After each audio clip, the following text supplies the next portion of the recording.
Bonsoir, bonsoir à tous. Très heureuse de vous retrouver. Soyez les bienvenus sur la plateforme de Bibouda. Bonsoir à tous les deux. Alors ce soir, on va parler de Tai Chi, on va parler de Qigong, on va parler de développement personnel avec deux invités. Vous allez voir que vous allez adorer. Déjà, il y en a un que vous connaissez bien.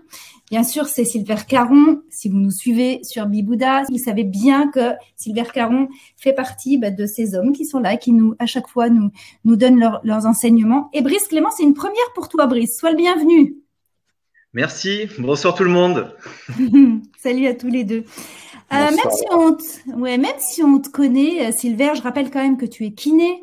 Tu es ostéopathe, tu es ancien pratiquant et enseignant en arts martiaux. Alors là, tu vas nous en dire évidemment plus ce soir par rapport à ça. J'aime bien aussi mentionner le fait que tu es ambassadeur pour la Suisse de la Ligue mondiale pour le droit au bonheur. C'est tout un programme. Donc évidemment, le bonheur se distille à chaque fois dans les webinaires. Merci pour ça. Et tu as aussi écrit un livre qui s'appelle « Le pouvoir de tout changer ». Et on sait ô combien tu es un homme de changement. Donc merci d'être avec nous ce soir. Et j'espère que tu vas nous donner plein d'outils et plein d'enseignements comme à chaque fois. Merci Laura. Et c'est un plaisir, c'est un bonheur à chaque fois d'être présent sur ces webinaires. Comment dire? D'abord, c'est une nouvelle. J'ai pas l'habitude de communiquer là-dessus, mais c'est vrai que j'ai été pendant de nombreuses années, quand j'étais plus jeune, pratiquant au sein d'une fédération qui s'appelait la Fédération française des arts martiaux chinois, enfin Fédération des arts martiaux chinois en France. C'est pas du tout une fédération française, pardon. C'est vraiment une fédération chinoise, c'est-à-dire c'était tous les professeurs chinois qui enseignaient, on va dire, en France notamment, mais qui n'étaient pas reconnus par la fédération française et qui s'étaient regroupés pour enseigner leur art selon les règles et les préceptes, on va dire, qu'ils avaient en Chine.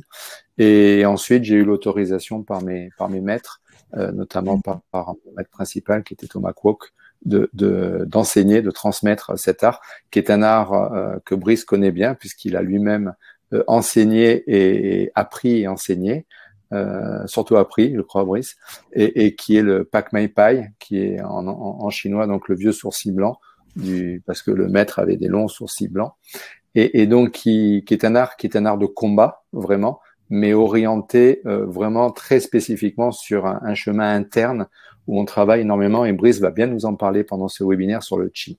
Et donc, mon vécu à la fois de physio, de kiné, ostéopathe du sport et d'ancien praticien en Pak Mai Pai a fait que le plus naturellement du monde. Donc, je me suis rapproché de Brice, que je connais de très, très longue date, pour créer ensemble, on va dire, ce lien qu'il y a entre ces arts ancestraux, ces arts martiaux, et le développement personnel, les neurosciences et la neurophysiologie. Voilà. Alors, tu vas nous parler bien évidemment de tout ça.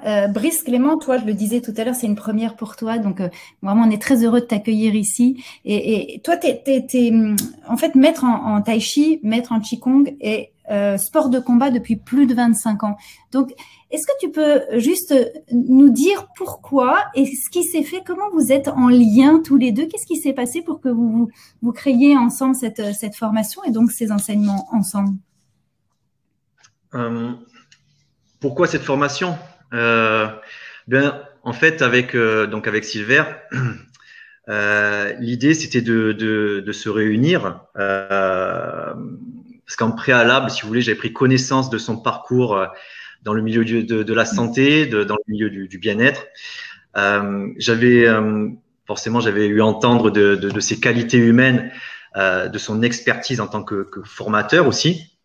Et pour moi, il ne s'agissait pas de faire un plagiat de ce qu'on pouvait trouver sur Internet ou dans les vidéos sur YouTube ou autre, mais plutôt d'une part de mettre à profit les connaissances physiologiques et la vision d'un kinésithérapeute tel que Silver, oui. Et d'autre part mes connaissances martiales, donc mes connaissances d'art interne, de vous les transmettre par la formation et vous puissiez transposer dans votre vie quotidienne tous les bienfaits, tout le bien-être que procure la pratique des arts internes.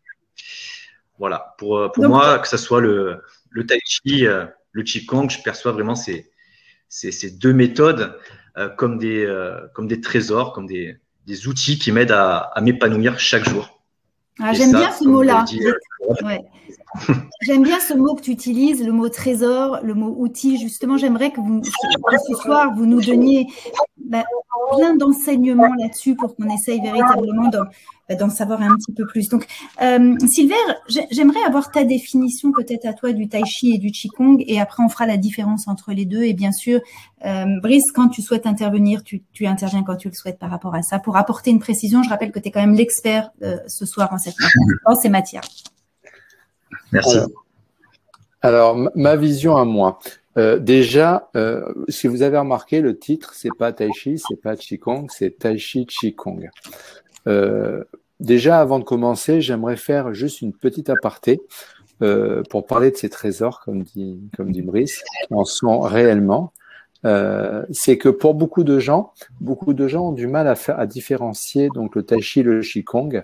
Et pour beaucoup de gens, le Tai Chi est un art de gymnastique, de mieux-être, orienté sur le mieux-être. On ne doit jamais oublier que le Tai Chi est initialement un art martial, c'est-à-dire un art de combat, et qu'il est enseigné comme tel. Il y a eu ensuite un virage vers la gymnastique, l'aspect, on va dire, l'aspect bien-être lié au Tai Chi, mais là on est plus sur le Qigong que sur le Tai Chi. Le Qigong, on le sait, c'est la version médicale, la version bien-être, la version gymnastique, orientée vraiment vers le mieux-être, mais le Tai Chi reste un art de combat. Et ce que je voudrais surtout, c'est que à partir du moment où c'est un art de combat, c'est un art martial, ça veut dire que le Tai Chi est basé sur cette capacité qu'on a de pouvoir s'adapter en permanence à toutes ces contraintes extérieures que sont les contraintes liées à l'adversité.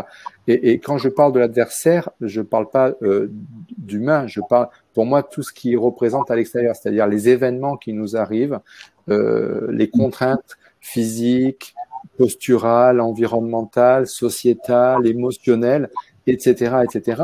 Et on passe notre vie à subir ces contraintes.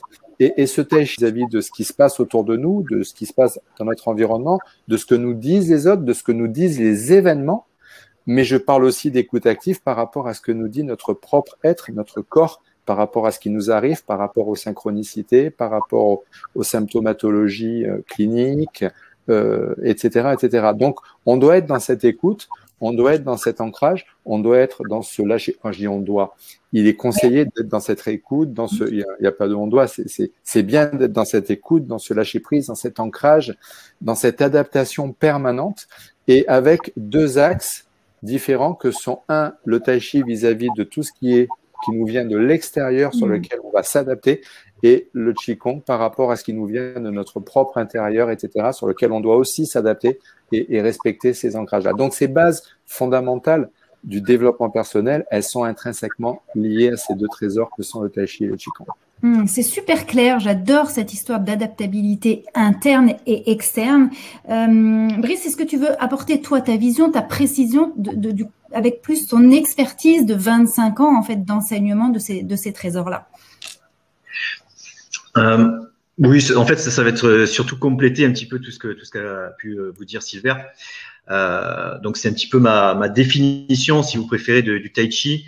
Pour moi, le Tai Chi, c'est, comme il dit si bien Silver, c'est un art martial avant tout. Alors, c'est à la fois un art martial, un art de santé et un art spirituel. Mais voilà, à mon sens, c'est avant tout un art martial. Donc un art de combat et qui a pour but de prendre l'avantage sur son adversaire. Pardon. Maintenant, les bienfaits sur la santé sont effectivement présents, mais ce n'est pas le premier objectif à atteindre quand on pratique le Tai Chi. Ensuite, ce que je vais dire risque de plaire à Silver et sans doute à pas mal d'entre vous. Le Tai Chi est également un art tourné vers le développement personnel. Qui nous apprend à garder notre calme, à mieux gérer notre stress et donc mieux vivre nos émotions. En ce qui concerne le Qigong, il s'agit plus d'un art axé sur la santé et à travers lequel nous effectuons des exercices, des techniques qui ont pour but de renforcer nos organes vitaux, hein, le cœur, le poumon, la rate, etc. Et même renforcer nos défenses immunitaires. Alors, si on prend le cas du Tai Chi Qigong, donc ce sont des exercices que nous proposons dans la formation. Les exercices que l'on a sectionnés avec Silver permettent de soulager les maux, les douleurs, voire même les maladies. Maintenant, pour en revenir au Tai Chi, car c'est une notion que je tiens absolument à préciser, il faut savoir que cet art martial nécessite une mémorisation de postures, d'enchaînements codifiés, et donc forcément le Tai Chi demande un investissement en temps plus important que le Qigong. Le Qigong est moins exigeant, on va dire ça comme ça, et donc plus facile pour l'apprentissage. Dans tous les cas, ce sont des disciplines qui sont formidables. Pour moi, toutes les deux sont complémentaires, oui. Et elles nécessitent toutes deux une pratique régulière de longue haleine.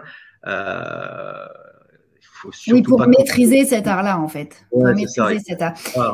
Pourquoi vous vous êtes intéressé? Oui, vas-y, et après je voulais juste, pardon Laura, excuse-moi, Brice, je voulais juste rajouter quelque chose de très important à ce que dit Brice.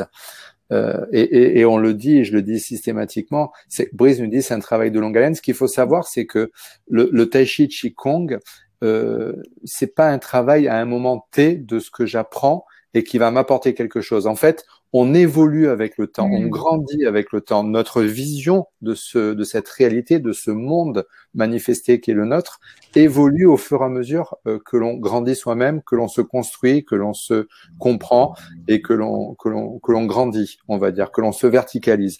Et cette vision, comme cette vision change, la vision qu'on va avoir des exercices, de ces mouvements, de ces compréhensions, de ces compétences, de ces consciences, des trois consciences ou des principes à respecter, cette vision évolue aussi avec nous. C'est-à-dire que si on fait ces exercices à un moment T, la vision qu'on va en avoir ne sera pas du tout la même que la vision que l'on en aura si on les fait à T plus 2 ans, plus 3 ans. Donc, c'est un apprentissage, je dirais le Tai Chi, comme la vie, c'est un apprentissage de toute une vie, c'est-à-dire de tous les jours, à tous les instants, avec des visions qui vont évoluer en même temps que nous. Ouais, c'est super intéressant. Ça veut dire que, en fait, c'est pas acquis. Absolument. On est vraiment dans quelque chose qui s'apprend au quotidien. Et c'est pour ça que c'est du coup peut-être une discipline. Est-ce qu'on peut appeler ça comme ça? Alors, vous parlez de trésor, vous parlez de... Mais ce sont quoi? Ce sont des arts aussi, peut-être? Quel mot vous utiliseriez? Alors, pour moi, oui, on peut parler d'art. On est vraiment dans cette configuration au-delà de la discipline, c'est vraiment, oui, on est plus sur un art. Si on prend d'ailleurs, on parle d'art interne. Pourquoi? Parce que tout simplement, on va utiliser notre corps, notre mental, et on va travailler donc que ce soit en Tai Chi et Qigong, on va travailler de manière lente avec l'intention dans le mouvement. Et que ce soit Tai Chi, Qigong, le travail de la respiration et de l'harmonisation du Qi, sont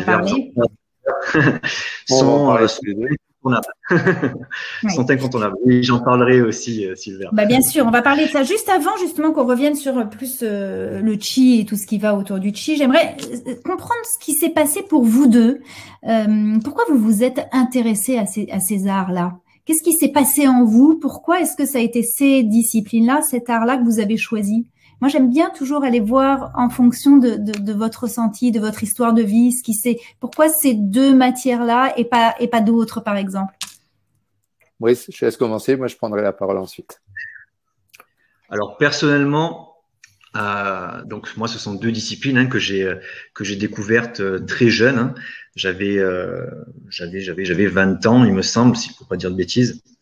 Je me rappelle de ce que me disait mon maître. Hein, c'était tu dois absolument comprendre le Tai Chi parce que ça va t'apporter beaucoup de choses. Alors, au début, j'étais un petit peu dans la réflexion parce que c'est vrai que quand on voit les les pratiquants de Tai Chi faire des mouvements de manière lente, on peut se poser la question s'il y a une puissance, hein, s'il y a une puissance de frappe. Moi, parce que c'est vrai que j'étais dans cet art martial externe qui sont les arts martiaux vietnamiens et donc en l'occurrence le kung-fu. Donc c'est quelque chose on parle d'art externe pour le coup. Et quand il me parlait d'art interne, pour moi c'était je voyais vraiment pas pour le coup de quoi il me parlait et c'est avec le temps, c'est avec la pratique, une pratique qui au départ m'a été un peu forcée, hein, qui m'a été un peu amenée sur un plateau, mais voilà, j'ai découvert la pratique du Tai Chi et du Qigong parce que comme je vous disais tout à l'heure, c'est quelque chose de complémentaire, hein, l'un ne va pas sans l'autre. Et à partir de là, bon, ben c'était pour moi c'était magique. Ça t'a plus quitté. Ah, ça ne m'a plus quitté. C'était pour moi la révélation. J'ai découvert plein de choses à travers la pratique du Tai Chi. Voilà. Silver, toi? Et moi, me concernant, j'étais étudiant. J'ai commencé très tôt, vers l'âge de 13-14 ans. Des arts qui étaient des arts, j'ai commencé avec les arts vietnamiens, le Viet Vo Dao Kansen Brice, et pour lequel il a été formé au Vietnam. Et j'ai commencé avec le Viet Vo Dao au départ, et puis après, je suis passé sur, on va dire, alors je suis passé par le taekwondo, le karaté, le judo, le Viet Vo Dao, comme beaucoup d'enfants, on va dire, à partir de 12, 13, 14 ans. Et puis je m'en rappelle bien, j'étais en école de Viet Vo Dao et je progressais dans le Viet Vo Dao qui était donc très aérien, très volant, très dynamique, on va dire, pas du tout interne. Et un jour, j'ai un ami qui est venu voir mon cours et qui m'a dit, écoute, Silver, c'est bien ce que tu fais, mais viens voir ce que nous on fait. Et là, il m'a amené à Paris. J'étais à Paris, je m'en rappelle très bien. Il m'a amené dans le 13e. Il me fait rentrer dans un vieil immeuble tout délabré. On descend dans une cave sans éclairage, il n'y avait rien. Je me suis dit, mais où est-ce qu'il m'emmène? C'est un guet-apens. Et on arrive dans une pièce, j'arrive dans une pièce immense, une espèce de garage souterrain immense, avec un piano cassé, je me rappelle, qui était bancal comme ça. Et là, 70 Chinois qui s'entraînaient, j'étais le seul blanc, 70 Chinois qui s'entraînaient, tous torse nu, à faire des mouvements en sueur, avec je me rappelle leurs pantalons noirs et leurs foulards, en train de faire des mouvements avec des armes, avec etc., et à s'entraîner face à des murs, à faire des mouvements très lentement face à des murs. Et je me suis dit, waouh, c'est ça que je veux faire. Et c'est comme ça que j'ai mis le pied dans le Pak Mei Pai. Et je n'ai plus quitté après le Pak Mei Pai, que j'ai enseigné jusqu'à l'âge de 46 ans. Et donc, bon, après, pour des raisons personnelles, j'étais obligé de m'arrêter, mais de mouvement, de plein de choses. Mais voilà comment je suis arrivé donc sur ces arts. En tout cas, ça fait partie de ta vie, quoi. Oui, le Pak Mei est un art semi-interne et je continue à travailler. Et tout ce que j'ai appris, et je le dis d'ailleurs sur mon blog, sur ma page, sur ma chaîne YouTube, etc., c'est tout ce que j'ai appris, notamment en cohérence cardiaque, le travail sur la respiration, la cohérence cardiaque. On parle beaucoup de cohérence cardiaque en ce moment. Ce que j'ai appris moi sur la cohérence cardiaque, je l'ai pas appris au travers de ce qu'a pu faire O'Hara ou David Servan-Schreiber. Je l'ai appris au travers de ce que m'ont enseigné. On faisait déjà de la cohérence cardiaque dans le Pak Mei dans les années 80. Donc, c'est quelque chose qui m'a beaucoup appris et qui m'a accompagné même dans ce que je suis au jour d'aujourd'hui, ce que je transmets, ce que j'essaye de donner et qui je suis intrinsèquement et en grande partie lié à cet apprentissage. Et qui te permet aussi manifestement cette faculté et cette adaptation que tu as. Je parle d'adaptation parce que de temps en temps, vous voyez bien qu'il y a des petits soucis peut-être de son ou alors des petits soucis d'image. Soyez juste en cohérence avec nous. Brice est au fin fond du Var. Silver est au fin fond de la Savoie. Donc, c'est pour ça que parfois, ça passe un petit peu moins bien. Donc, ne nous en voulez pas. En tout cas, il y aura un replay et voilà. Ça fait partie du jeu de la vie. En plus, disons-le, avec une particularité, une coïncidence entre guillemets, c'est tous les deux en déficit de boxe. Donc obligé de faire, amener à faire ce webinaire, cette webconférence au travers de nos connexions, de nos partages de connexions. Donc du coup, c'est cette capacité d'adaptation, on essaie de s'adapter et de faire malgré tout, de transmettre notre passion et ce qu'on a, vous le faites très bien. En tout cas, merci d'être là ce soir et donc soyez indulgents avec nous et avec cette connexion. Allez, ce soir on va parler du chi. Qui se lance sur le chi? C'est un grand sujet. On pourrait en parler pendant évidemment des heures, mais on va essayer de synthétiser tout ça pour que les personnes qui sont avec nous ce soir comprennent bien, entendent bien et surtout puissent ressentir ce fameux chi. Qui se lance? Peut-être Brice, je commence avec toi. Qu'est-ce que le chi? Et ça fait vraiment partie de le chi, cette fameuse énergie vitale intérieure, comme on peut le dire. C'est toujours très délicat de parler du chi. Tout simplement parce que c'est quelque chose qui ne se voit pas à l'œil nu. Selon la pensée chinoise, tout est chi. Le chi est partout. Il est omniprésent, il est tout autour de nous. Notre univers, j'ai envie de dire, est imprégné de cette énergie vitale et qui permet justement de faire bouger dans l'espace les atomes, de venir nourrir les cellules et qui permet l'existence même de la vie. Donc le chi est partout, il est dans l'air, dans la nourriture, bref, partout. Le mot, si on prend le mot chi par lui-même, signifie énergie, comme il pourrait signifier aussi être traduit par souffle ou même par air. Donc si c'est de l'air, forcément, nous puisons cette énergie vitale en respirant et c'est grâce à elle que l'on peut bouger. Pourquoi je vous dis ça? Eh bien, c'est durant la respiration que l'air apporte à notre corps, à notre organisme, tout l'oxygène et donc tout le chi nécessaire pour pouvoir vivre. Le chi parcourt l'intérieur de notre organisme par ce qu'on appelle les canaux énergétiques que l'on appelle en acupuncture les méridiens. Sylver pourrait vous faire toute une thèse sur les méridiens. Et il vient se stocker, donc ce chi vient se stocker dans la partie inférieure du bas-ventre, donc le tantien, une sorte de petit réceptacle.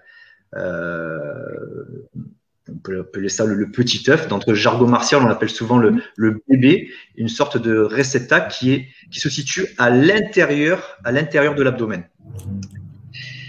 C'est par la pratique du qigong et du tai chi et aussi de la respiration que nous emmagasinons ce chi, donc cette fameuse énergie vitale. Et comment on active le chi? Eh bien, tout simplement par la respiration abdominale. Voilà, la respiration centrale comme pour les chanteurs. Pour pratiquer correctement, le tai chi, on apprend à faire descendre le chi via l'intention, via notre mental, au niveau du tantien. Donc, ce tantien que les Indiens appellent aussi chakra est situé à deux doigts sous l'ombilic. Donc, derrière la paroi abdominale.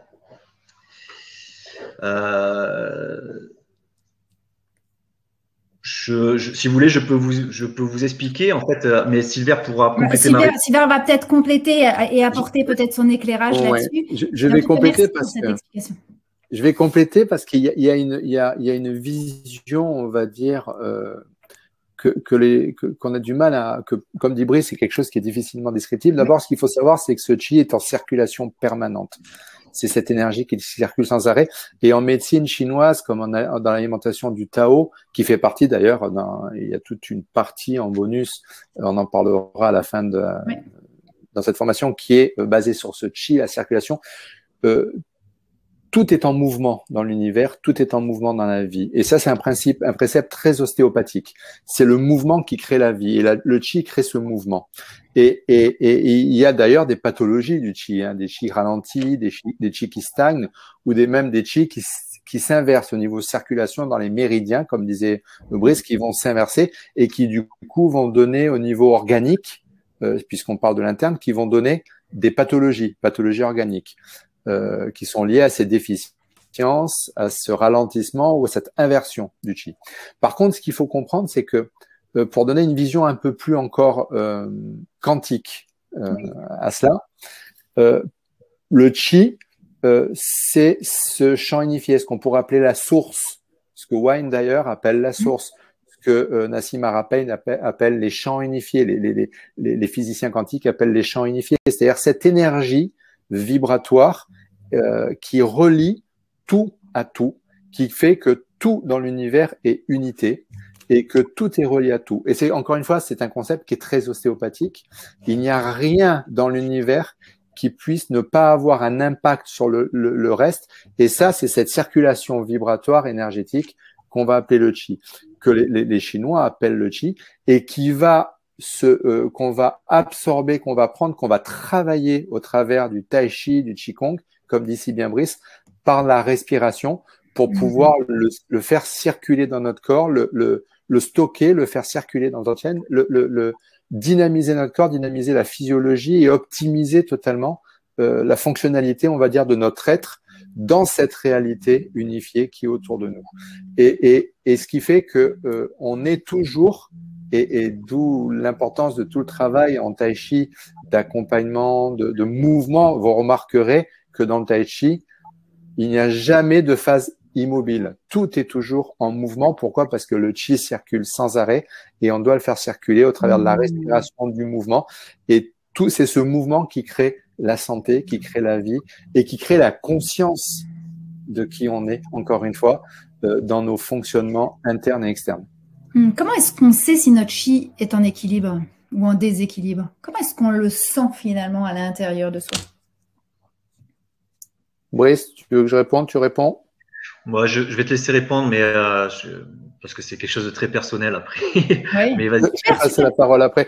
Très rapidement. D'abord, au travers de dysfonctionnements. Moi, je suis physio, ostéopathe, donc je vais parler en tant que thérapeute, je vais parler de dysfonctionnements métaboliques, donc organiques. Les émotions. Les émotions sont, on le sait en médecine traditionnelle chinoise, chaque organe de notre corps est lié à une émotion. La physiologie de nos organes, et pour notre ostéopathe, la physiologie est liée notamment à l'innervation, la vascularisation de l'organe, donc le mouvement de l'organe, parce que c'est le mouvement qui crée la vascularisation, l'innervation et donc la vie. Et le mouvement, c'est le qi, si on fait le lien avec le tai chi. Et ces organes sont liés à des émotions. Je prends l'organe basique que tout le monde connaît, le foie. Le foie, c'est la colère. Et on le sait à partir du moment où les gens commencent à avoir de la colère. Et en général, cette colère n'est pas, on va dire, conscientisée. Si elle était conscientisée, le corps ne l'exprimerait plus au travers de pathologies et de mots MAUX. Et c'est justement parce qu'elle n'est pas conscientisée que c'est notre corps qui va le verbaliser. Et quand on commence à avoir de la colère, donc quand on commence à avoir des pathologies type tendinite, et là je parle encore une fois en tant que kiné-ostéopathe, qui est, on va dire, le fondement, la base, c'est notre chiffre d'affaires annuel en tant que kiné, en tant qu'ostéopathe. Les tendinites, c'est une grosse partie, les fameux TMS, c'est une grosse partie de notre volume d'affaires de cabinet.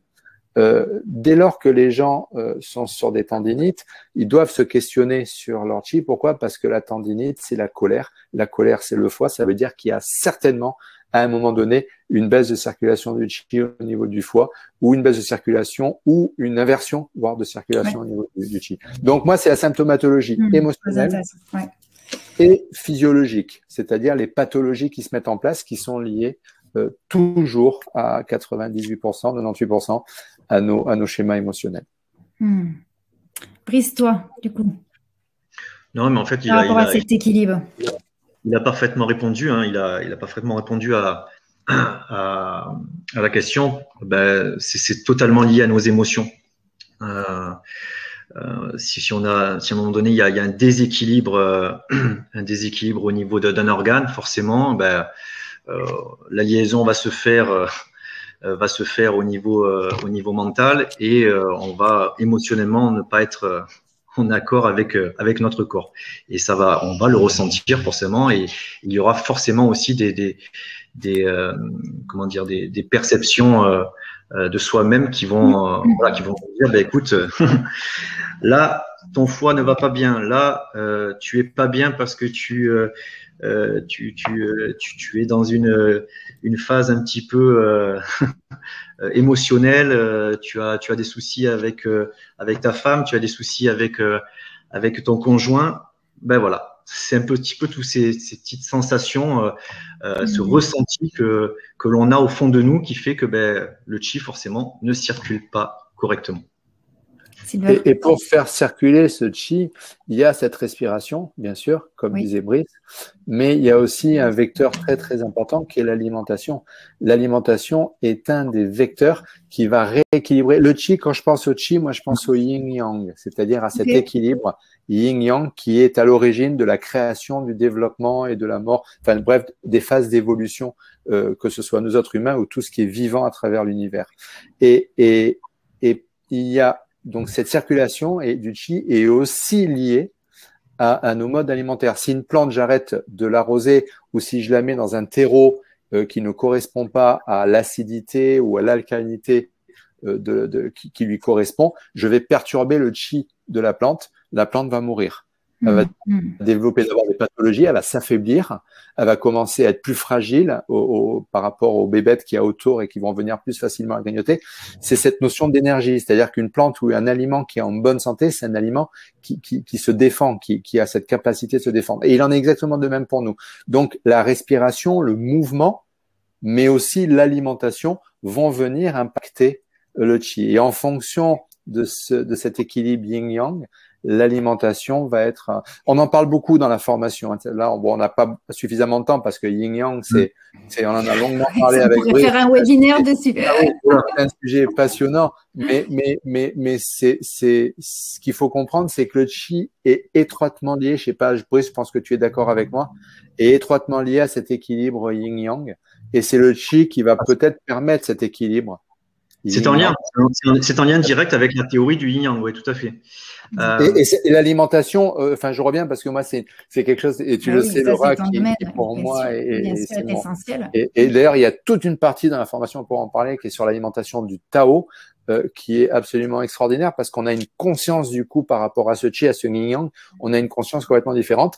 Et on voit après l'impact que tout ça a, notamment ce chi, sur des versions ou des choses telles que notamment ce dont on voulait parler, c'est-à-dire le lâcher prise. Ouais, on va revenir sur le lâcher prise. Mais juste, je voudrais revenir, moi, sur le chi. J'imagine qu'il y a des personnes qui nous écoutent, qui nous regardent. C'est la première fois, peut-être, qu'ils entendent parler du tai chi, du qigong. En tout cas, pas qu'ils en entendent parler, mais qui vont comprendre ce qu'est cet enseignement et cet art. Peut-être leur donner une vision de comment est-ce qu'ils peuvent ressentir leur chi. Moi, j'aimerais revenir sur des choses très simple. Et comment est-ce que ce soir, par exemple, une personne qui a écouté le webinaire va pouvoir se dire, OK, là, c'est mon chi, comment je suis vis-à-vis de ça? Comment est-ce que je peux le mettre plus en équilibre? Comment je peux le faire circuler davantage? Est-ce que vous pouvez me répondre à ça? Avant de passer la main à Brice, je vais juste donner un petit exercice très basique pour sentir son chi, sur lequel je travaille. C'est un exercice que je fais, on va dire, différemment, pas dans une optique de chi et de travail tai chi, qigong, mais que j'ai réalisé en tant qu'ostéopathe pour travailler sur cette conscience de ce champ qui nous habite et qui s'adapte tout à fait. D'abord, Brice pourra en parler au travers de la respiration, mais moi, il y a un exercice très simple, c'est vous frottez les mains. Les mains vont commencer à chauffer et vous mettez vos mains l'une en face de l'autre et vous imaginez un élastique entre vos mains. Et vous vous centrez. Oui. C'est marrant, Sylvain, parce que cet exercice-là, c'était tout à fait celui que je voulais présenter tout à l'heure. Oh, je suis désolé. C'est pas grave, il y en a plein d'autres, j'imagine. C'est pas grave. Voilà, cet exercice. Voilà, et juste ça, en fait. Avec moi. C'est sentir, on va dire, ce qui se passe entre nos mains et sentir cet élastique qui relie nos mains.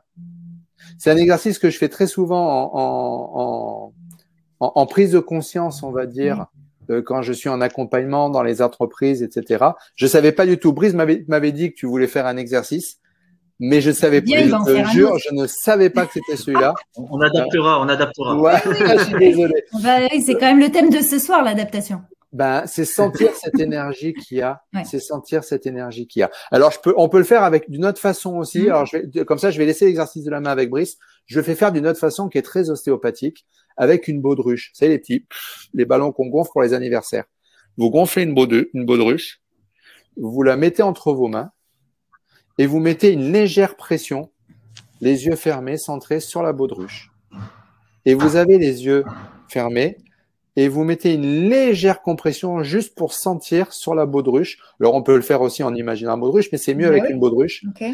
Et vous allez sentir, en mettant une légère pression, vous allez sentir un mouvement, on va dire, d'ellipse qui va se mettre en place naturellement. C'est le mouvement respiratoire du corps et c'est cette circulation du chi. C'est la circulation du chi qui va créer ce qu'on appelle, nous autres ostéopathes, le mouvement respiratoire primaire, c'est-à-dire cette pulsation qu'on a dans le corps au niveau des cellules, qui vont pulser sur un rythme qui est très très lent, qui est à peu près, on va dire, de quelques pulsations par minute, mais qui est ce mouvement, ce qu'on appelle nous autres, sur lequel on travaille quand on travaille en ostéopathie crânienne, sur ce mouvement respiratoire primaire, et qu'on va ressentir au niveau de ce ballon, de cette baudruche, en la mettant légèrement en compression. Amusez-vous à le faire.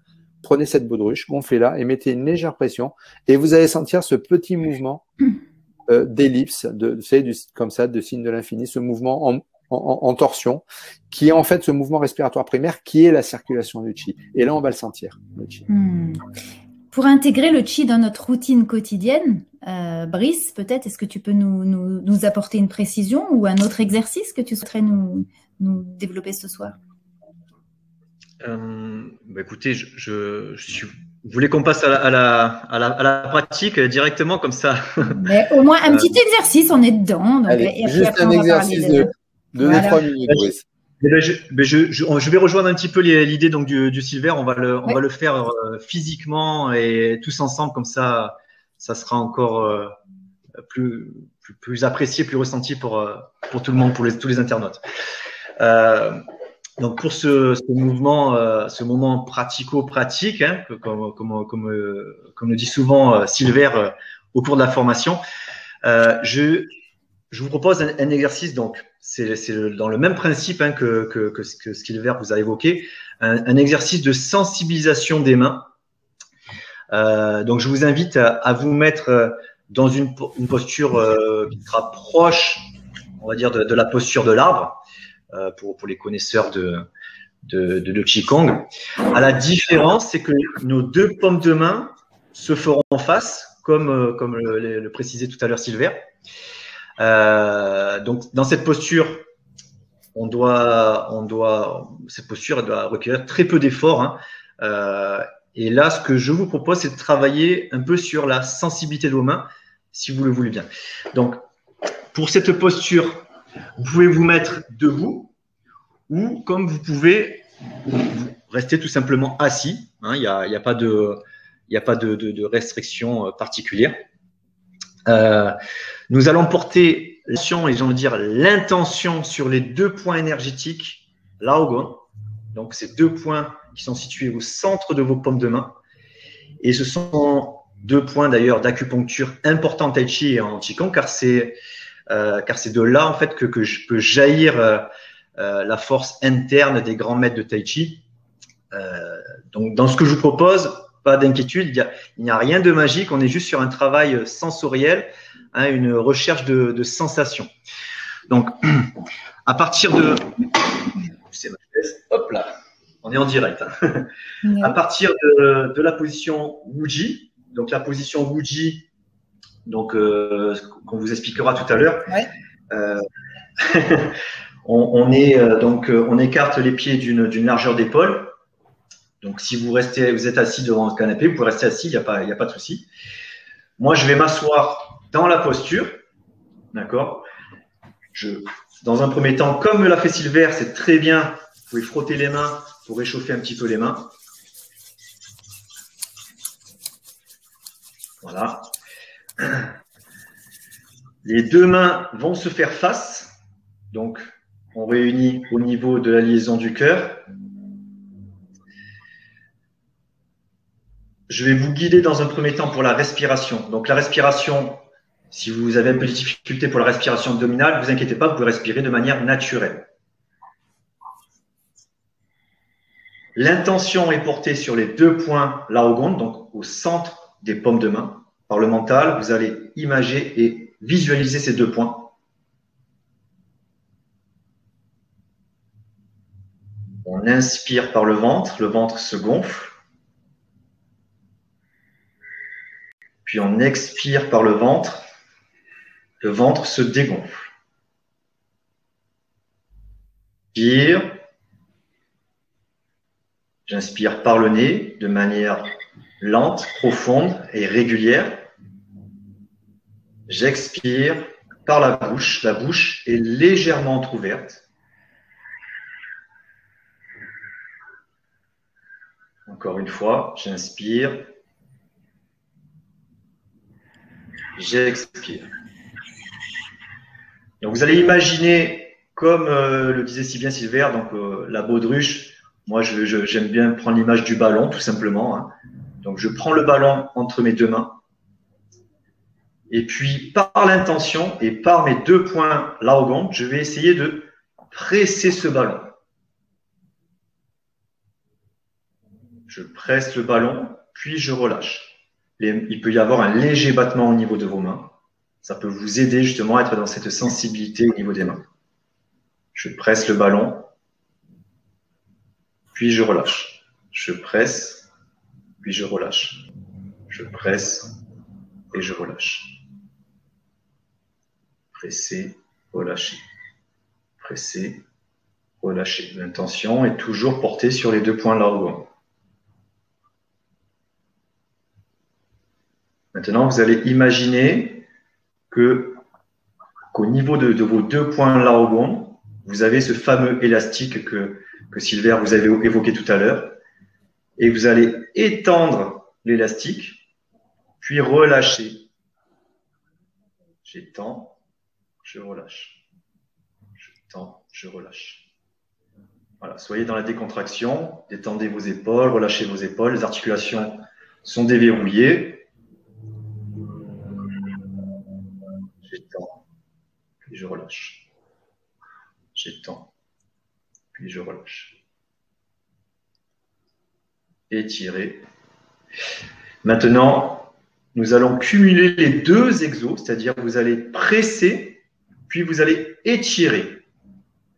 Donc j'imagine que je presse mon ballon par la pensée, et puis que j'étire mon élastique. Je presse et j'étire. Voilà, il peut y avoir un très léger battement de vos mains. Je presse et j'étire. Presser, étire. Presser, étire. Voilà, on calme le souffle, on inspire profondément, on expire profondément, lentement. Je presse et j'étire mon élastique. Je presse et j'étire. Voilà, vous pouvez frotter vos mains à nouveau.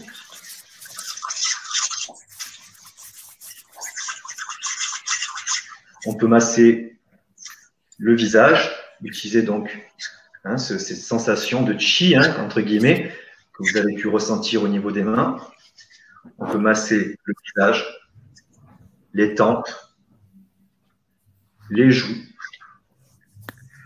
autour du nez, le nez, les sourcils, les yeux, les oreilles. On peut masser les oreilles, le menton. Vous pouvez même faire le cuir chevelu si vous souhaitez. Voilà, ça vous fait votre propre automassage. La nuque. Et après, on va oublier. Des dodos assurés.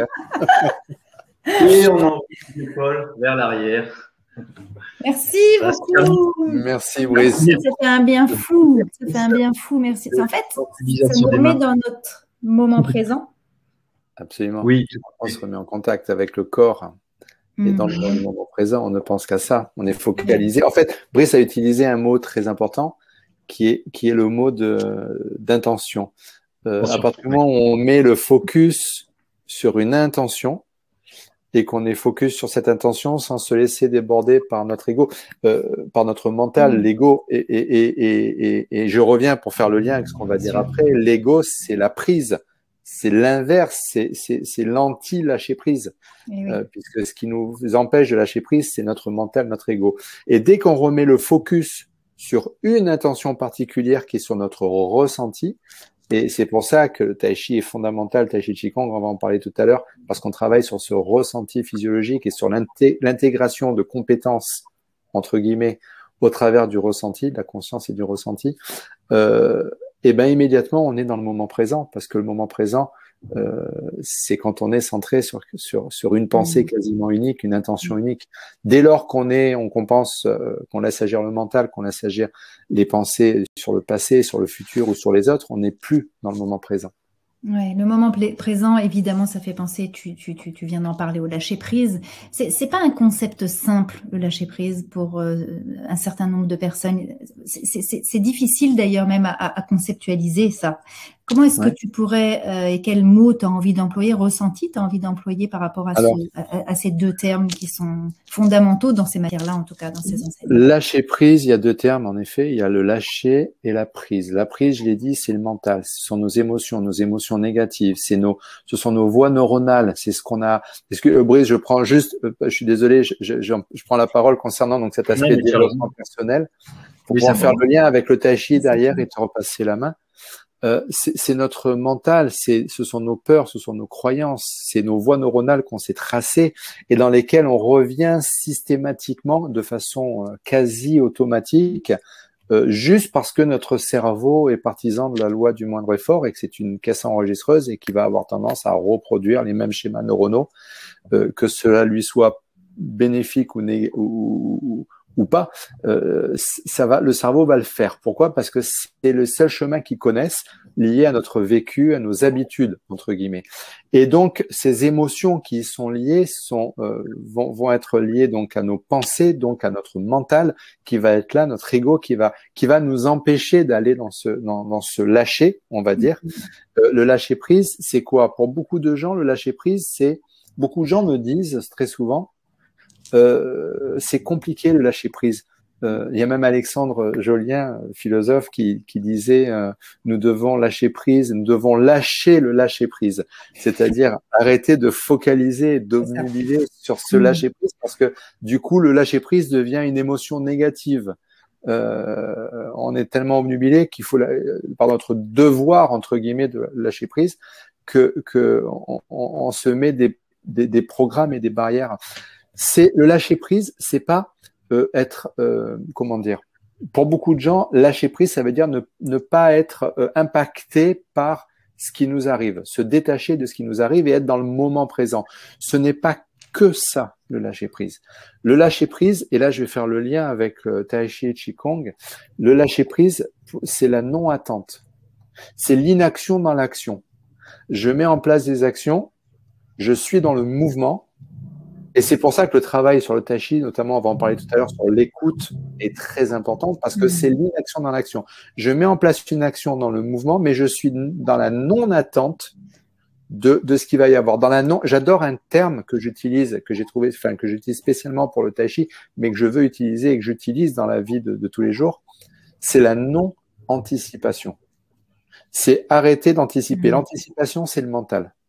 Et le lâcher prise, c'est la non-anticipation. Et là, la chose merveilleuse avec le tai chi, c'est que au travers du travail sur le ressenti, donc d'abord sur la conscience de cette non-anticipation, mais surtout sur le ressenti. Quand je dis le ressenti, c'est le ressenti physiologique, kinesthésique, au travers d'exercices qu'on va répéter. Et j'ai dit, c'est un apprentissage de toute une vie qui va évoluer en même temps que nous.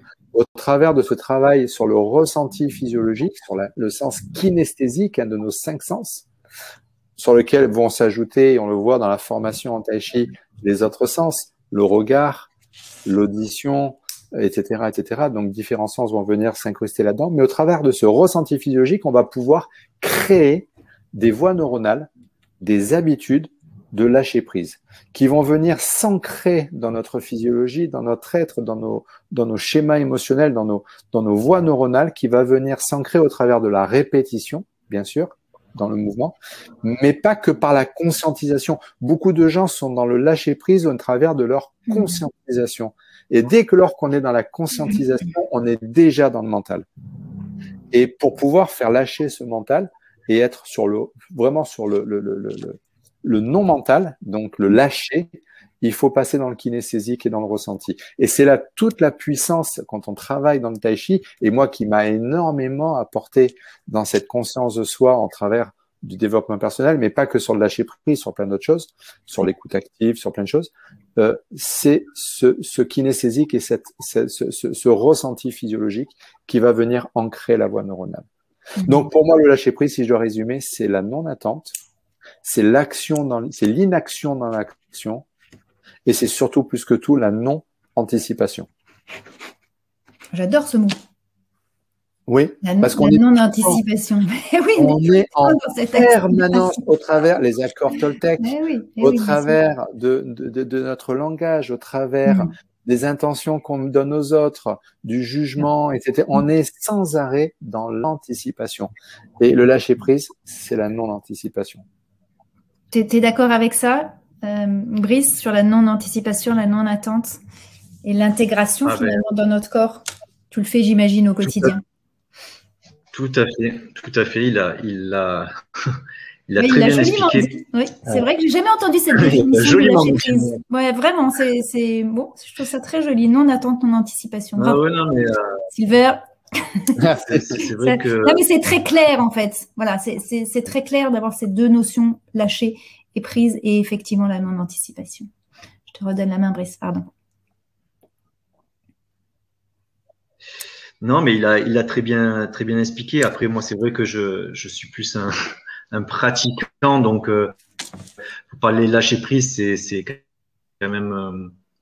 Je vais employer d'autres termes. Nous, on utilise ce qu'on appelle le Famzong, donc le Famzong, c'est-à-dire le relâchement du corps. Oui.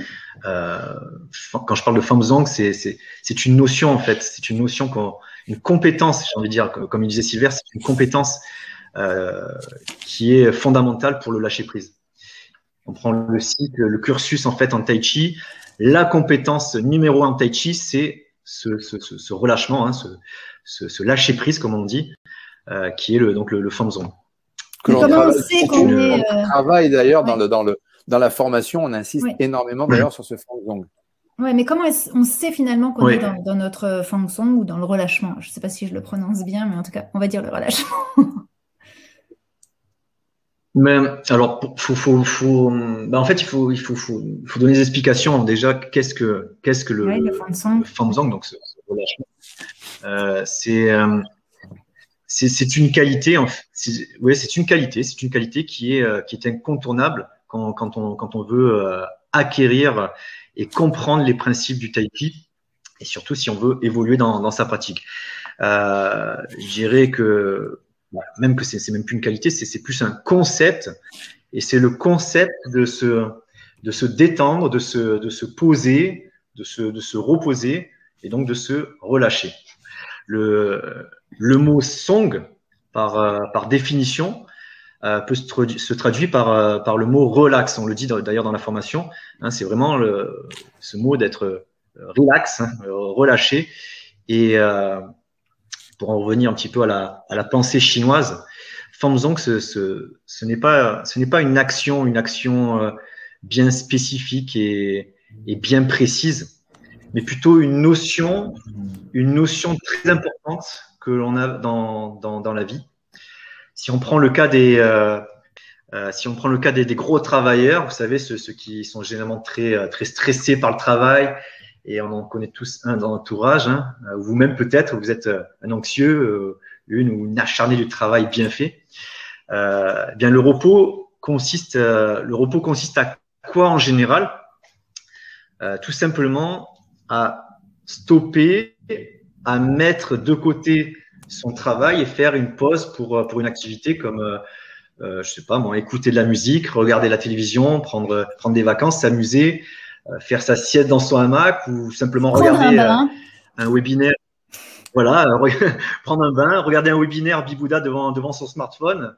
Regarder le webinaire en prenant son bain. Exactement. Aussi. Avec plein de mousse. On comprend bien qu'il est clair que le repos, que le repos joue un rôle très important. Ouais. Mais toutes ces activités-là qu'on vient de citer, c'est pas le repos absolu. Pour moi, Fanzong consiste à trouver ce calme absolu, qui est en nous. Il sert à arrêter, à stopper pendant un moment précis nos pensées, donc qu'elles soient bonnes ou mauvaises, hein, et à n'utiliser qu'une seule et unique pensée. D'ailleurs, j'ai noté une phrase, hein, une seule et unique pensée pour détendre en simultané toutes les parties de notre corps, tous les tissus de tout notre corps, notre peau, nos muscles, et surtout détendre nos articulations. Nos articulations, c'est le plus important, les articulations. Et c'est quoi cette phrase? C'est vraiment cet état de. C'est vraiment cet état de. Je vais vous la lire. Elle est dans le traité du Tai Chi et le traité du Qigong. Okay. C'est vraiment cette phase en fait qu'on recherche pour obtenir le véritable Fanzong du Tai Chi. En fait, la phrase c'était pour émettre l'énergie, il faut être totalement décontracté et calme et prêter attention qu'à une seule chose. Voilà. On doit enlever toutes ces pensées positives, négatives, peu importe, et justement. Vous pourrez remettre cette phrase dans le chat? Ça sera possible, ça, de remettre cette phrase, parce que je pense que ça peut vraiment aider des personnes. Mettre le focus sur une seule chose, c'est ce qu'on disait tout à l'heure, et ça, c'est la base du relâchement, donc du lâcher prise, donc du Fanzong. On le sait, 60 000 en moyenne pensées par jour, 95 en mode automatique et 60% négative, c'est de se remettre sur une seule pensée unique. Cette pensée unique, ça peut être un contact corporel, un ressenti, une respiration. Ça passe pour moi, ça passe toujours par le ressenti corporel, c'est-à-dire toujours se recentrer sur son corps, que ce soit la respiration, un sens kinesthésique, olfactif, même une odeur, se recentrer sur une chose pour se remettre dans une pensée unique, comme dit Brice, pour être dans un état de relax. Dès lors qu'on n'est plus dans cette pensée unique, on va repartir dans des contractions musculaires qui vont avoir des contraintes, articulaires, faciales, etc., etc. On va être à nouveau se mettre en contact. Si tu permets, Sylvain, juste pour apporter une petite précision. Alors, quand on est sur le travail interne, et en l'occurrence en Tai Chi, donc on parle de Fanzong. Il ne faut pas confondre Fanzong et le fait d'être mou, parce qu'on parlait de contraction. Voilà. Ça n'a rien à voir. Voilà, ça n'a rien à voir. Lorsqu'on est endormi, notre corps est mou. Et il ne s'agit pas du vrai Fanzong. Le Fanzong du Tai Chi, j'insiste dessus, il s'obtient en arrêtant et en stoppant un court ou un long moment notre réflexion, notre pensée pour entrer dans cet état que l'on utilise où l'on va utiliser, si vous voulez, le moins de force possible et où on va détendre tous nos muscles, donc tous les muscles de tout notre corps. Et à partir de cet instant, on va pouvoir atteindre le plus haut niveau de relâchement. Et tout cela tu conseilles de le faire combien de fois par jour, ça, ce relâchement? En permanence. Ça passe par la conscience. À partir du moment où tu es dans la conscience 2, tu le fais à tous les instants de ta vie. Mais juste pour répondre à ce que vient juste de dire Brice, c'est une notion qui doit être bien comprise par tout le monde. Le Fanzong, pour moi, c'est le non-mouvement dans le mouvement. Pourquoi j'ai dit le non-mouvement dans le mouvement? Parce que même quand on est dans l'immobilisme total, on est en mouvement. Si je prends une personne, que je mets une personne debout avec un fil à plomb et que je lui demande, vous savez, les gardes de la garde royale anglaise là, qui sont immobiles debout. Si je pose un fil à plomb, on va se rendre compte par un mouvement d'ellipse qui sont sans arrêt en oscillation. C'est-à-dire qu'on est sans arrêt en mouvement.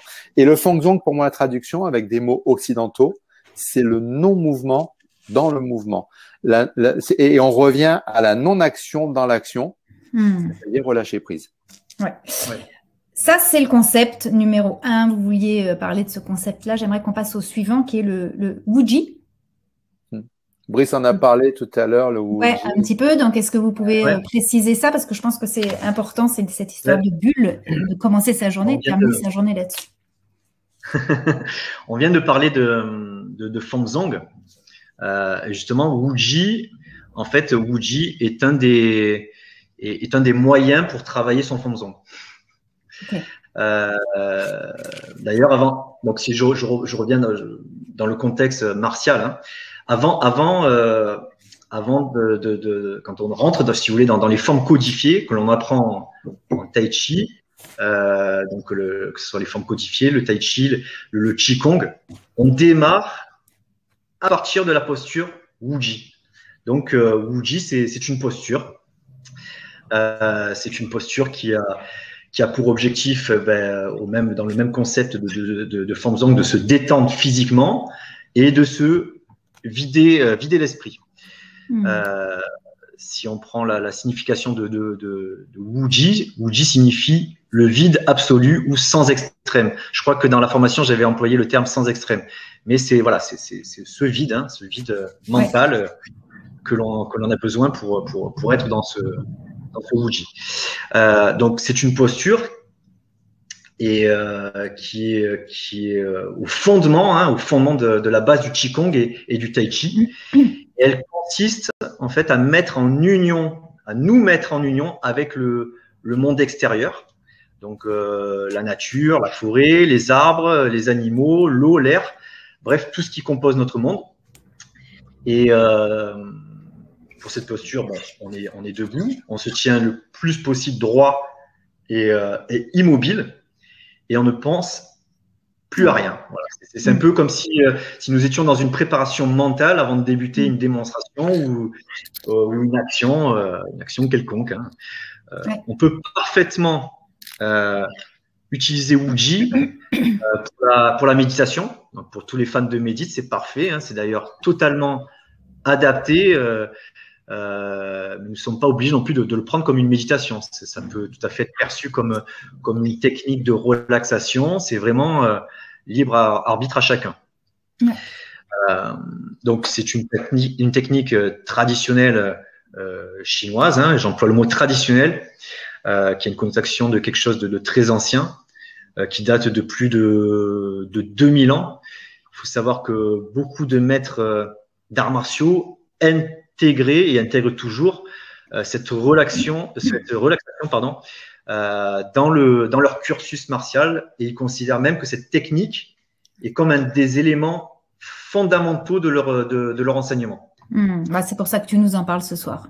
Oui. Par exemple, les maîtres, je reviens sur une chose, les maîtres samouraïs, dans leur immobilisme et dans le recentrage, on les voit très souvent, ils se mettent en Wuji, c'est-à-dire qu'ils se mettent en immobilité totale et ils sont dans l'attente et ils réagissent au quart de tour, mais par contre, c'est inclus dans leur pratique, ce recentrage sur soi. Le Wuji, tu me diras, Brice, si je me trompe, mais le Wuji, pour moi, tout comme le Wuji ouvre et ferme les formes codifiées du Tai Chi, commencent et elles se ferment. De la même façon, et c'est ce qu'on enseigne dans la formation, on apprend aux gens à comment ouvrir leur journée et fermer leur journée au travers de ce recentrage sur soi. Moi, j'appelle le Wuji, j'appelle ça se mettre dans sa bulle. C'est exactement ce que vont faire, par exemple, va faire un artiste quand il va aller sur scène et qu'il va chanter, qu'il a le track, il va se mettre en Wuji. Qu'est-ce qu'il va faire? Il va se mettre dans un coin dans les backstage et il va se centrer, il va se mettre dans sa bulle pour se couper de son track. En fait, c'est ça le Wuji, c'est se centrer sur soi pour démarrer une action, quelle que soit l'action que l'on démarre, c'est se centrer sur soi. Et quand on démarre une journée, on se centre sur soi. Et quand on finit une journée, on se recentre sur soi avant de basculer dans la nuit et dans les portes du sommeil. Super. Pour terminer, vas-y. Sur Wuji, en fait, pour revenir justement à ce que Silver évoquait tout à l'heure, donc l'écoute, ça nous ramène une fois de plus justement à cette écoute, à l'écoute de notre corps Et Wuji permet de diminuer, au même titre que les exercices de Qigong, permet de diminuer, d'éliminer, avec une pratique régulière, hein, bien entendu, le stress et toutes les tensions physiques et les tensions mentales que l'on peut avoir. Et juste pour info, après comme ça, on essaie de se mettre visuellement l'image sur Wuji. La posture Wuji, en fait, je me mets debout, j'écarte les pieds d'une largeur d'épaule, comme tout à l'heure pour notre exercice pratico-pratique. Les bras et les mains sont le long du corps. Et le regard vient se poser entre 6 à 8 mètres devant vous. Puis, dans l'immobilité, tout simplement, vous essayez de vous détendre. Voilà, c'est vraiment une posture très simple à réaliser. Oui, c'est très simple, mais c'est vrai que c'est important de visualiser ça. Et après, on va passer au Tuisho, parce qu'il faut qu'on parle de la formation. Le Tuisho, bien sûr. Mais juste, je reviens, j'ai 10 secondes sur si vous avez remarqué, dans la position des mains qu'a utilisé Brice, dans cette relaxation, les mains étaient orientées comme ça. C'est-à-dire les paumes plutôt vers l'arrière. C'est la position de détente. Parce que beaucoup de gens ont tendance à mettre les mains comme ça. Et dès lors qu'on fait ça, on est sur des contractions musculaires et on est sur un mouvement. On n'est plus dans la détente. Le corps doit vraiment être détendu. Donc, la position des mains est fondamentale dans cette relaxation. Là, je suis désolé, c'est moi en tant qu'ostéopathe. Mais oui, mais c'est normal, c'est bien. Tu nous apportes une petite précision par rapport à ça. Ouais. On revient sur l'écoute active. La troisième chose, voilà, sur l'écoute active. Et puis après, on parle de la formation. D'un exercice que je pratiquais beaucoup en Pak Mei Pai et que j'ai retravaillé avec Brice et qui m'a donné une vision complètement différente et justement une vision très holistique et très en concordance avec le développement personnel et la conscience de soi, c'est le travail du Tuisho. Le travail du Tuisho, c'est une des bases du travail en Tai Chi comme dans les arts martiaux internes en général. Et c'est un travail d'écoute, un travail d'écoute active. Alors bien sûr, Brice va nous en parler et on va le voir. C'est un travail qui se fait en binôme, face à face, qui se fait au travers du contact des avant-bras qu'on voit souvent pour ceux qui s'intéressent aux films d'arts martiaux, on les voit souvent travailler avec les avant-bras toujours en contact. C'est ce travail d'avant-bras qui est en fait un travail d'écoute. Et là, je reviens juste sur ce que je disais tout à l'heure, la non-anticipation. Le Tuisho nous apprend l'écoute et la non-anticipation. Et l'adversaire qui est en face en Tuisho, ou qui est le partenaire, l'adversaire, on peut l'appeler comme on veut, dans cet art martial qu'est le Tai Chi, va, pour moi, métaphoriquement, va représenter, on va dire, toutes les contraintes qu'on absorbe dans une vie et on passe notre vie, encore une fois, à subir, notre journée à subir des contraintes physiques, posturales, émotionnelles, environnementales ou sociétales. Et le partenaire qui est en face représente métaphoriquement toutes ces contraintes. Et en fait, le Tuisho nous apprend à être dans l'écoute de ces contraintes et nous apprend à ne jamais, au travers de notre mental, à nous mettre ni dans l'anticipation, ni dans l'opposition. C'est toujours dans la notion d'accompagnement. Et ça, pour moi, c'est une notion qui est très importante dans ce lâcher-prise. Voilà, c'est être dans la non-attente et la non-anticipation. Je laisse expliquer le Tuisho maintenant. Juste, on regarde une petite vidéo là-dessus, oui, un petit exercice. Il y a une petite vidéo, on regarde tout de suite et on revient juste après.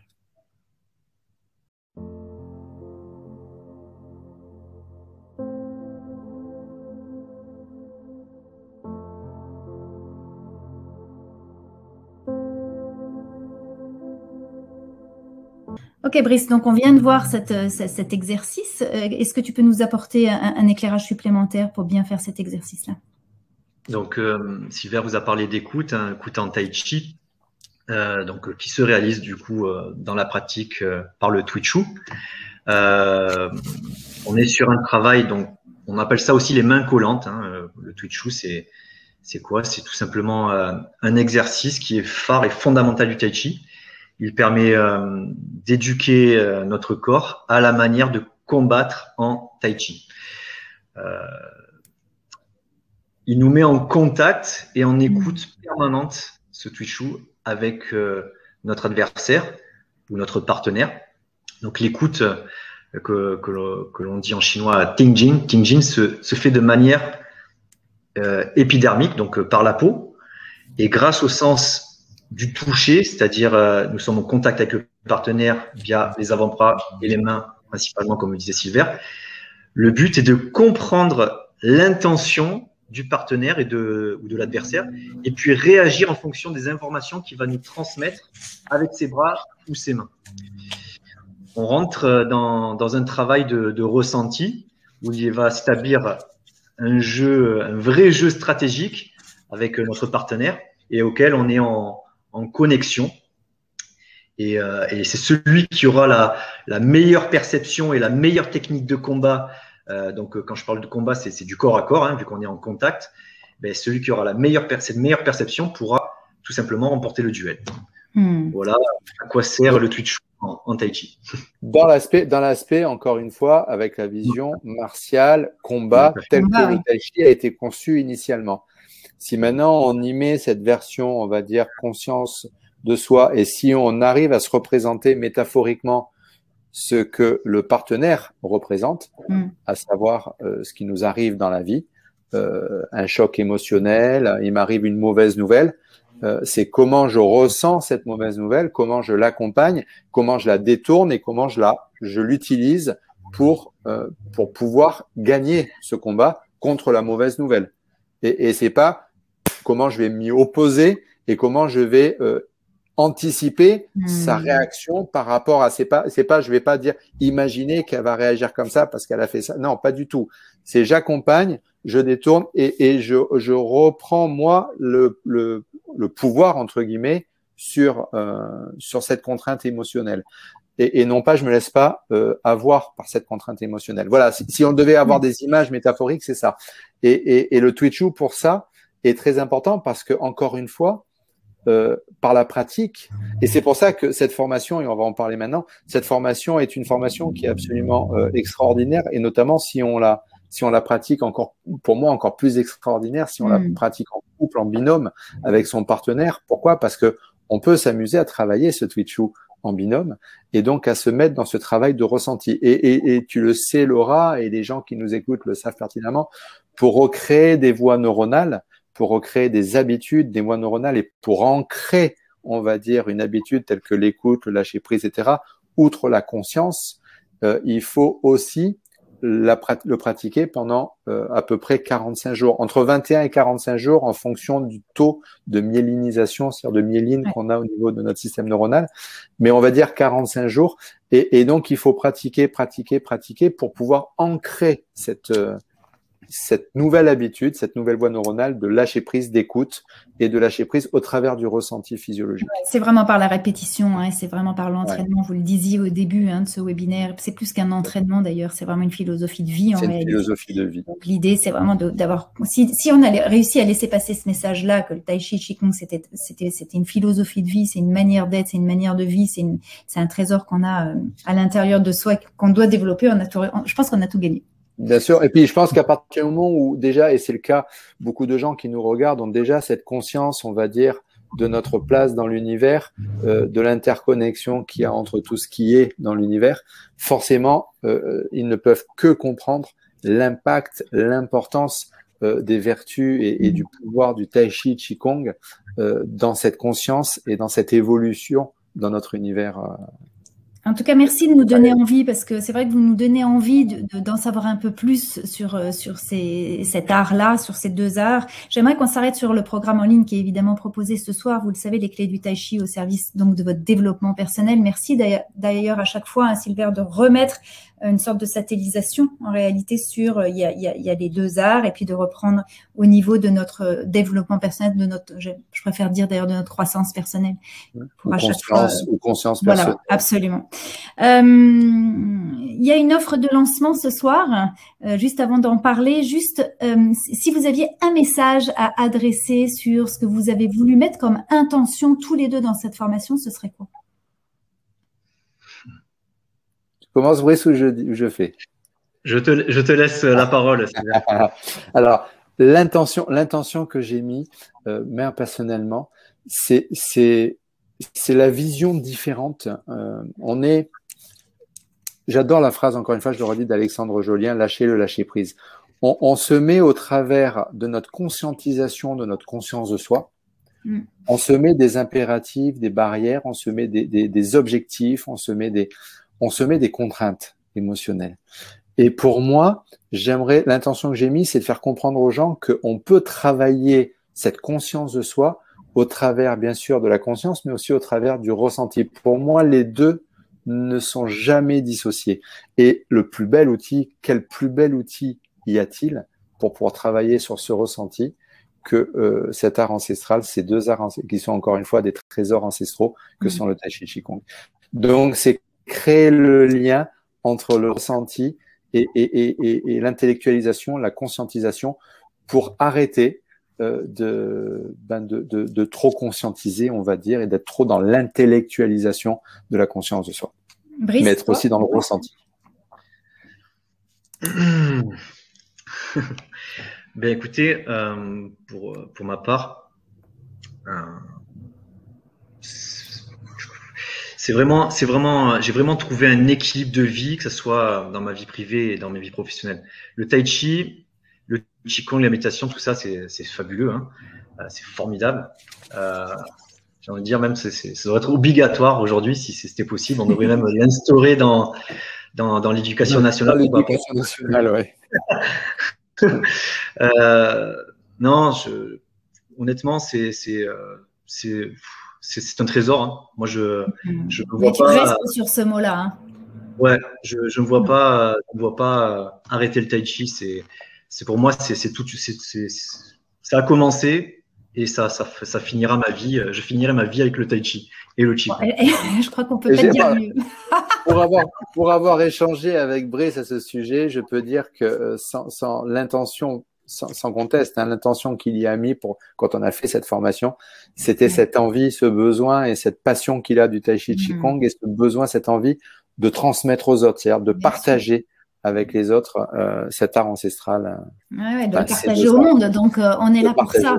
De le partager vraiment au monde. Quand il y a un trésor comme ça, c'est nécessaire d'aller le partager au monde. Et puis voilà le lien qu'il y avait avec ce qui est en marche en ce moment, c'est-à-dire cette conscience, le développement de cette conscience personnelle.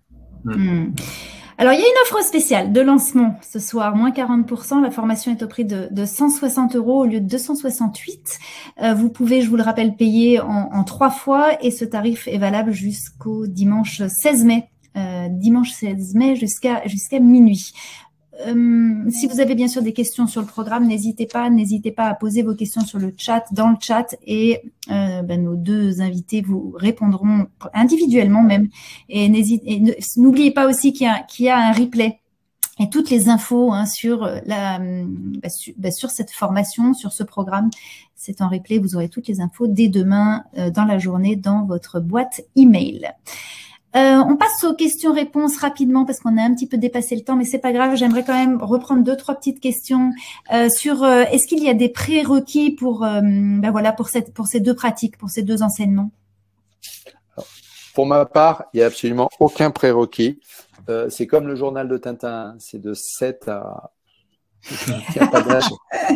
Il n'y a aucun prérequis. Le seul prérequis qui est, c'est cette envie de travail sur soi, de conscience de soi et de grandir, d'évoluer dans la vie et d'évoluer en équilibre avec cette énergie, ce chi qui nous entoure. Voilà, de grandir. Aucun prérequis. Les personnes qui viennent te voir, lorsqu'ils sont en enseignement avec toi, ce sont, est-ce qu'il y a des personnes particulières? Est-ce que c'est plus des personnes de 40 à 60 ans? Est-ce que tu as tous les âges? Est-ce que tu peux nous donner un peu ta cible par rapport à ça? Personnellement, j'ai un peu tous les âges, mais c'est vrai que généralement, on est plus dans un âge mûr, c'est-à-dire vers l'âge de 40 ans que j'ai un peu plus un public entre 40 et 95 ans, le plus âgé 95 ans. Donc il n'y a pas de prérequis pour la pratique du Tai Chi, c'est vraiment on peut en faire à tout âge. J'ai des soucis de santé, est-ce que je peux pratiquer? Alors c'est plus pour toi, Sylvain. Oui, encore plus si on a des soucis de santé, quels qu'ils soient. ça veut pas dire que le tai chi va vous guérir. Attention, il faut un accompagnement derrière médical. Ça ne retire en rien le fait de consulter, etc. Mais par contre, ce qu'il faut comprendre, c'est que dans les process de mal-être, de maladie, etc., c'est toujours les difficultés qu'ont notre corps et notre esprit à pouvoir s'adapter émotionnellement ou physiologiquement, qui vont déclencher les pathologies. Comme je dis toujours, pour avoir une pathologie, il faut qu'il y ait un facteur déclencheur, mais il n'y a pas que le facteur déclencheur, contrairement à ce que nous donne la médecine moderne, qui va déclencher la pathologie. Il faut qu'il y ait un terrain qui y prédispose et il faut qu'il y ait des émotions. Et le gros avantage du tai chi et du qigong, c'est qu'il va travailler à la fois sur le terrain et à la fois sur les schémas émotionnels. Donc, du coup, ça va lever, on va dire, des freins, ça va lever les freins à la guérison. Et donc, ça va permettre au corps de pouvoir aller dans ce sens de guérison. Et donc, même si on n'est pas bien, même si on a des douleurs, même si on a une maladie, même si on a des pathologies, au contraire, il faut pratiquer le tai chi qigong. Ça ne peut être qu'un boost, on va dire, à notre amélioration du bien-être. Je suis en fauteuil roulant, est-ce que je peux aussi pratiquer?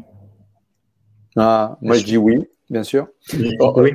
Le mouvement, je vous ai dit, même quand on est immobile totalement, même quelqu'un et là je parle en tant que kiné, qui a travaillé en neuro, même un tétraplégique est en mouvement. Le mouvement, c'est la vie, tout est en mouvement dans le corps. Ce n'est pas parce que les muscles ne bougent plus qu'au travers de la visualisation, au travers de notre esprit, nous on travaille en rééducation sur des contractions musculaires chez des tétraplégiques où on va stimuler par la visualisation le travail musculaire. Donc, tout est mouvement, même dans l'immobilisme relatif, tout est mouvement. Donc, on peut être en fauteuil et travailler sa respiration, on peut être en fauteuil, travailler ce chi, on peut être en fauteuil, travailler le twitchu, on peut être en fauteuil et faire ce travail dans le mouvement et dans la circulation du chi, bien sûr, même en fauteuil. Tu veux rajouter quelque chose, Brice, par rapport à ça? Non, mais en fait, il a répondu. Si vous voulez, moi, j'ai eu travaillé en EHPAD, donc dans une maison de retraite. Et donc, c'était un programme, si vous voulez, de réadaptation et de réathlétisation, on va dire, pour ces personnes âgées. Et c'est vrai que le fait d'être en fauteuil roulant, rien ne nous empêche de travailler sur les bras, sur les mains. Rien ne nous empêche de travailler sur la respiration, comme disait si bien Silver. Et c'est vrai que voilà, il n'y a pas de contre-indication particulière. C'est vraiment le tai chi. On peut en faire même si on est sur fauteuil roulant. C'est pas un souci. Il y a un mot sur le lâcher prise. Est-ce que je peux me programmer pour être dans le lâcher prise? C'est ce que j'ai expliqué. On a un peu répondu tout à l'heure, mais c'est pas grave. Et oui, j'ai répondu indirectement tout à l'heure. La reprogrammation, non seulement elle se fait, mais elle doit se faire. Parce que si on reste dans l'intellectualisation du lâcher prise, on va le savoir. Moi, je dis toujours, il y a une grande différence entre savoir les choses et avoir intégré les choses. On peut savoir qu'il faut lâcher prise et savoir toutes les clés pour lâcher prise, et cependant ne jamais lâcher prise et être toujours dans l'anticipation. Le cerveau ne fonctionne, encore une fois, et pour ceux qui s'intéressent à Bibouda, qui sont allés voir les autres formations et qui connaissent Olivier Madelrieux, et tu connais Olivier Madelrieux puisque tu as fait bon nombre de webinaires avec lui, il pourrait en parler encore beaucoup mieux que moi sur ces corticalisations et ces voies neuronales qui se créent. Et le non-lâcher prise, pour moi, est une de ces voies neuronales. Parce qu'on fonctionne par habitude et par réaction. Et le meilleur moyen de pouvoir ancrer le lâcher-prise, c'est justement de pouvoir le programmer. Et le travail de cette programmation, pour moi, en tant que neurophysio, passe par notamment l'intellectualisation, le savoir, la connaissance, mais aussi le ressenti, le kinesthésique. Et c'est là tout l'intérêt du tai chi, c'est là quand on disait c'est un exercice de toute une vie, c'est-à-dire qu'on en fait tout le temps et puis ça évolue avec nous, c'est qu'à force d'en faire, on va intégrer et on va corticaliser et surtout on va programmer ce lâcher prise. On va s'arrêter là pour les questions, mais Mais vous pouvez continuer à poser vos questions. Brice et Silver se font une joie de répondre individuellement à chaque question dans le chat. Donc, n'hésitez pas. Si vous avez des questions sur le Tai Chi, sur le Qigong, sur le développement personnel, sur le lâcher prise, sur tout ce qu'on a vu pendant ce webinaire, vous voulez avoir un éclairage supplémentaire, n'hésitez pas à poser vos questions. Je crois que c'est important qu'on aille tous dans notre Wuji. Tout à fait. Hein, absolument, avant d'aller ouvrir la porte du sommeil. Exactement. Donc, nous allons clore ce webinaire. Merci à tous les deux. Si vous aviez un petit mot à dire à nos internautes pour les inciter à rentrer dans votre art, vous leur diriez quoi? Ou un petit mot de remerciement, comme vous le souhaitez. Brice? Bien écoutez, je remercie donc, du coup tous les internautes présents ce soir et remercie d'avance tous ceux et celles qui assisteront ou verront le webinaire peut-être en différé. J'espère que ça vous a plu et qui sait, ça va peut-être vous donner envie de pratiquer le Tai Chi, le Qigong et de pourquoi pas suivre notre formation. Personnellement, j'ai pris plaisir dans ce partage. Je remercie bien sûr mon acolyte Silver, vous Laura. Et bien entendu. Mais on se tutoyait pas, nous. On se tutoie presque. Toi, Laura, voilà, et bien entendu toute l'équipe technique du Bouddha. Voilà. J'espère vous retrouver dans un prochain webinaire, pourquoi pas. En tout cas, merci infiniment de m'avoir reçu ce soir. C'était un plaisir et bravo pour ta première. Félicitations. Félicitations. Et première pour lui. Bravo, bravo, bravo. Et je te remercie, Brice, pour cette première parce que c'était un bonheur pour moi aussi de le partager avec toi. Outre tous ces liens qu'on a entre nous d'amitié très, très, très, très profonde. On se connaît, les spectateurs de sa femme, on se connaît depuis maintenant 30 ans. Ça se voit que vous avez un joli lien, ça se sent. On a un lien très, très, très fort entre nous deux. Moi, ce que je voudrais dire, le mot pour la fin, c'est vous êtes, et je le dis tout le temps, vous êtes des êtres extraordinaires. Et soyez-en conscients et conscientes. Et vous avez des clés pour pouvoir en prendre conscience encore un peu plus et pour pouvoir aller dans cette magnificence qui est l'humain. C'est entre autres ces clés, parce qu'il y en a plein d'autres, mais c'est entre autres ces clés du Tai Chi Qigong. Donc, ça a été un bonheur que de partager. J'espère qu'il y aura d'autres webinaires sur le Tai Chi Qigong et le développement personnel et la conscience personnelle. En tout cas, moi, ça a été un bonheur. Merci Laura d'avoir été présente avec nous. Merci. Et puis j'ai envie de remettre le mot vous êtes des trésors parce que c'est vraiment le mot de Brice et le tien bien évidemment et celui aussi de Bibouda. Merci en tout cas à vous deux. Merci à toutes les personnes qui nous suivent. Merci pour vos partages et vos enseignements. On vous souhaite une très très jolie soirée. Le replay vous est bien évidemment envoyé dès demain. Je vous embrasse bien fort et je vous dis à tout vite. Prenez soin de vous et de votre santé. Très belle soirée. À bientôt. Au revoir.